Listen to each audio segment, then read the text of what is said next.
Oh, 100%. They're already confused. When we call and tell them about the things we're doing, one of the most common questions we get is this really happening? I mean, a lot of people have heard about the club, a lot of people have heard about the project, but is this really happening?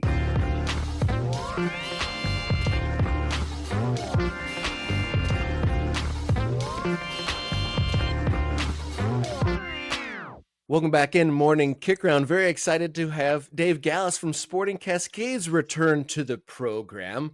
The story of Sporting Cascades, expansion team in USL League One, first came to our attention when the team announced their brand, Sporting Cascades. And Dave was wonderful enough to respond and talk about his brand. And there's been further news on the brand of Sporting Cascades, and we'd like to talk about that. So welcome, Dave. Thank you for sharing time with us here on Morning Kickaround. Thanks for having me, Rob, Jason. Good to be back on. It's good to have you, Dave. I mean, we talked to your new owner not that long ago. When was that, Rob? Last month, I think we talked to Bill. It was a nice summer day out in the park. He was in the park. Yeah, it was a lovely backdrop he had there as he was dropping off his daughter for soccer.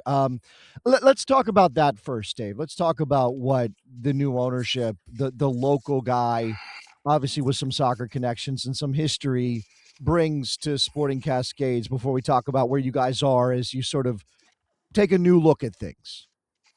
Yeah, it's a lot different. He has a commitment to this community. He's doing a number of projects here. He's on the board of the night campus for scientific advancement at the U of O.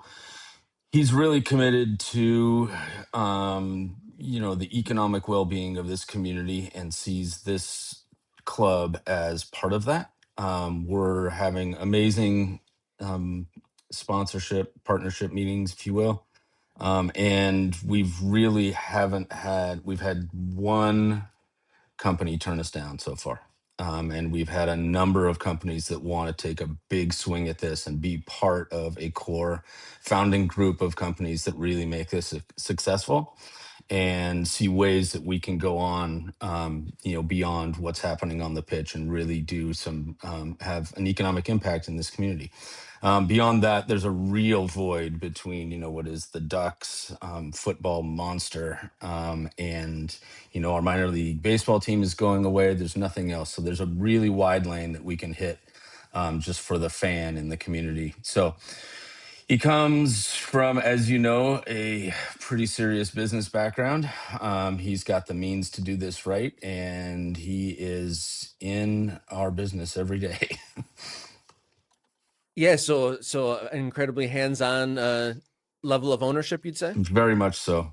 We just had an offsite with our leadership group, with our leadership team last week, and after 6.5 hours of meeting, we decided it was time to put the pencils and keyboards down, and we still hadn't gotten through everything. But it's really intense. It's really good. He holds everyone to a really high standard, and I think this is the way it should be done.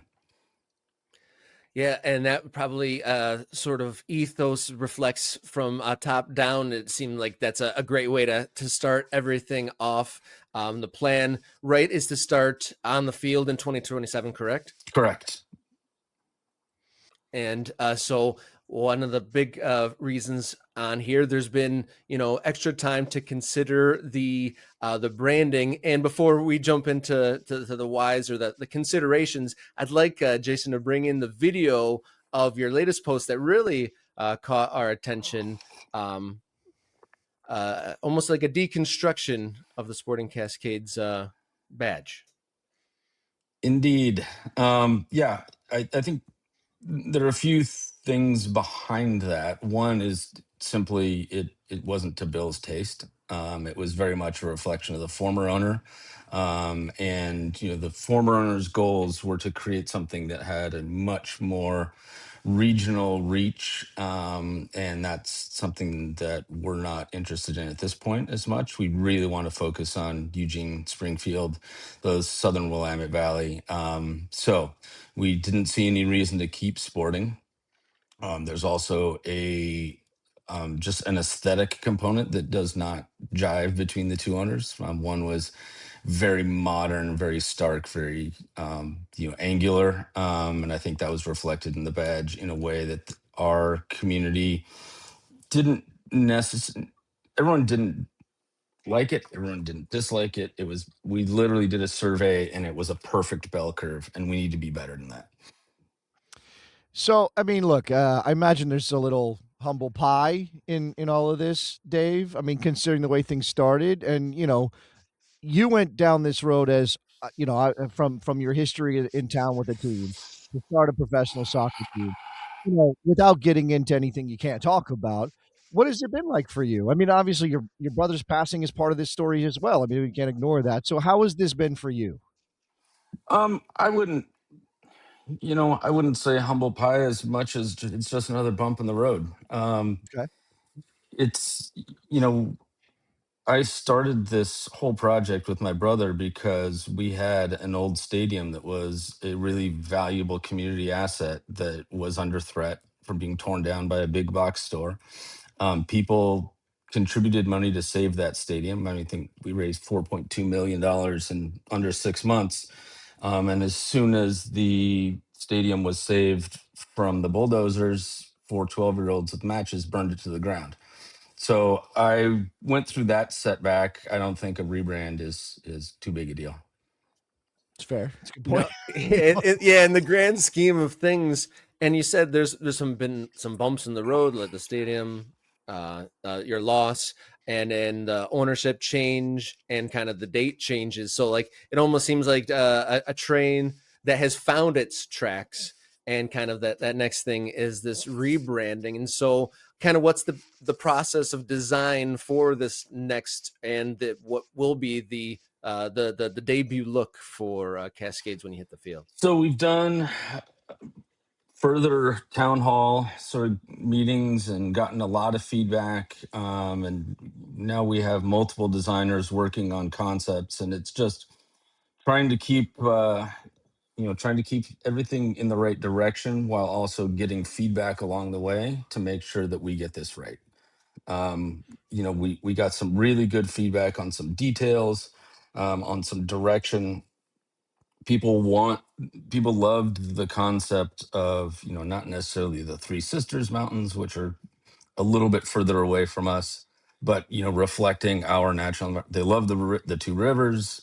They think maybe bring in Spencer's Butte here, which sits at the southern end of town. You can see from the stadium, having a little bit more locally founded things and softening things up. They really like the leaning into the nature, the Forest Service, the sort of retro camping vibe, the whatever. Those things are all the things that we heard. So we have to try to thread that needle and come up with something that people are excited about, but people relate to, and people are proud about putting out to the rest of the country. One of the comments was, "Whatever we do, the rest of the country is going to make fun of it. So let's make sure we don't give them too much ammunition."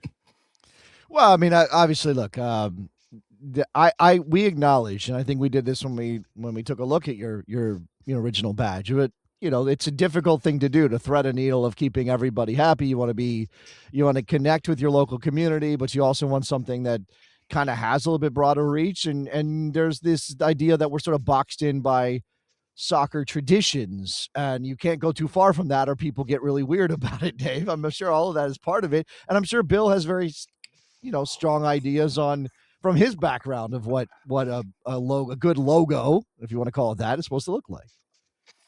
Yeah, for sure. I think the one thread that was common in our discussions internally is, we have our new coach, Darren Sawatzky. He presented his full game model last week to leadership. We're going to take risks on the field. He's going to be on the forward foot. He said he's going to have the fittest team he's ever had. And he presented what he wants to do. He wants to counter press. He wants to be aggressive. And I told him, like, that looks risky. And he said, yeah, it's going to be exciting for the fans. And I'm with it. I'm with him on that. Let's go. Let's do it that way. And Bill is taking the approach to the badge the same way. He's like, we're not going to put the same thing out. We're not going to be alienating. We're not going to be weird, but we're going to take some risks.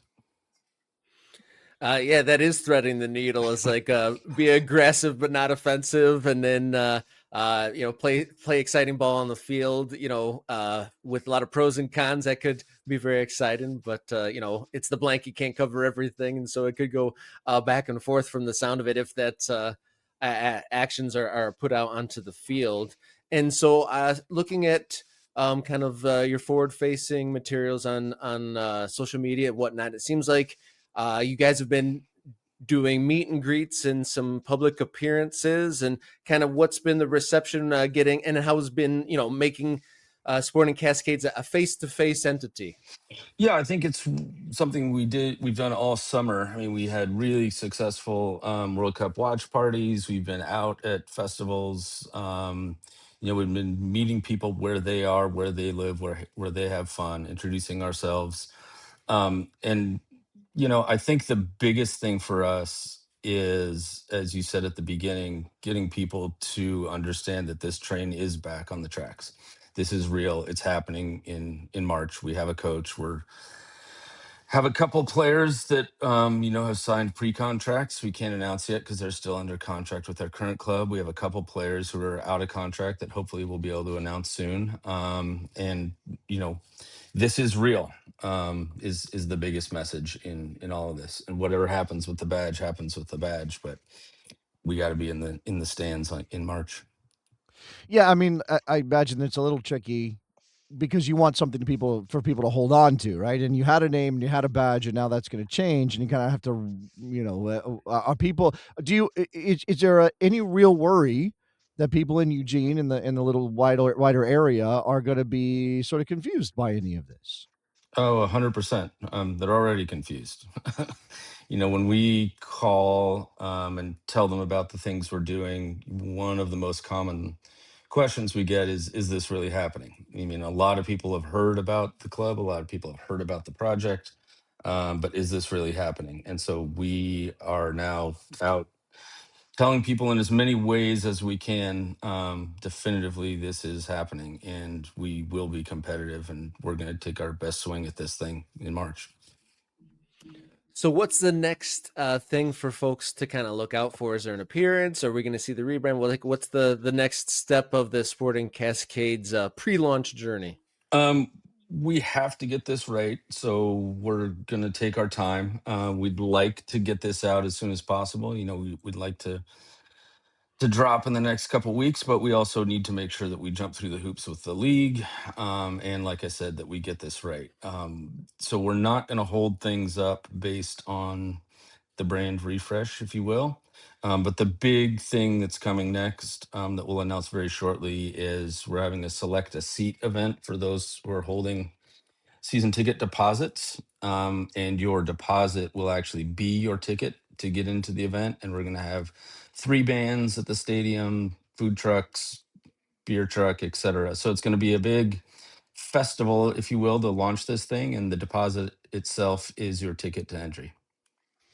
Can I ask about the league, right? And when we've talked to you in the past, we've talked about League One, where USL is. Obviously, we're all anxiously awaiting what the plan is for promotion and relegation when that comes together, Dave. And I won't put you on the spot because I'm not sure that's of the moment. But how has the league been? How has USL been through this whole process as you've gotten closer, knowing that you were going to kick off in March, regardless of sort of some of the other stuff happening behind the scenes? It's been The league has been great. The people working there, on the ground, the support staff, the onboarding staff, the expertise that lives in those offices now is pretty impressive. Um, there has been a shakeup, as you know, in leadership there, and that's definitely changed things. As to the other bigger picture items, we have a board of governors meeting in a few weeks, and hopefully a lot of those things will become clearer, and I'll get a better sense of how things are running at that high level. But they made it through the CBA. The League One CBA is up this next year. Hopefully that's a little smoother sailing. But yeah, I think overall the league's on the right track. That's interesting to note that there has been change in approach since the head and leadership there, and interesting to see which direction that all heads. But exciting nonetheless for you guys kicking off in USL League One in 2027. And hopefully everything is as is now on the tracks as you described yourself, and heading towards that countdown to kickoff perhaps in 2027, or certainly so. And I just had this might be just to kind of get to know your district. Just before I let you go, kind of something keeps coming into mind about Eugene, Oregon specifically. And you mentioned how the Oregon Ducks football team is the behemoth there.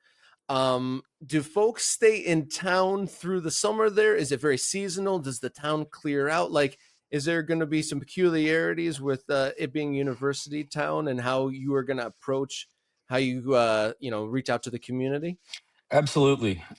It's something that we actually talk about with our sponsors as an opportunity. That any other sports that they engage with are very much one season. And then we have this season that runs March through October, hopefully into November with playoffs. So we're really looking at it as a 3-season sport with activation opportunities that are seasonal. And then we're going to offer, season tickets to university students that are broken into 3. So you have a spring ticket, you have a summer ticket, and a fall ticket. And we're going to have to operate, a little bit differently in each of those seasons because of those challenges you just raised, Rob. It's a little bit different in the summer. The students clear out for sure.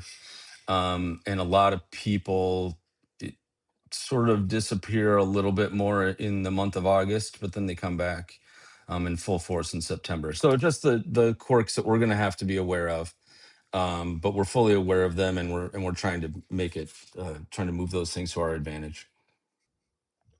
Also interesting that it's another kind of through line here with this story across the United States, that kind of soccer captivating that kind of minor league audience. And you said that the minor league team is going away. Is that this year that it's going away? We don't know for sure, but the goalposts keep moving, so to speak. Yeah. Well, very interesting. We'll be curious to see. Indeed. It's I think we've seen a lot of response to the World Cup. People seem to be really keyed in who wouldn't otherwise be. That certainly participation is up. And the biggest thing that we hear from soccer fans in the community is they're really excited to have a team of their own. They won't have to travel 2 hours up I-5 to go to a Timbers game. There you go. Yes. Looking forward to getting that dot thoroughly on the map here, Sporting Cascades. Dave, thank you once again for stopping by, and we eagerly await the new look for your club. Thanks so much, guys.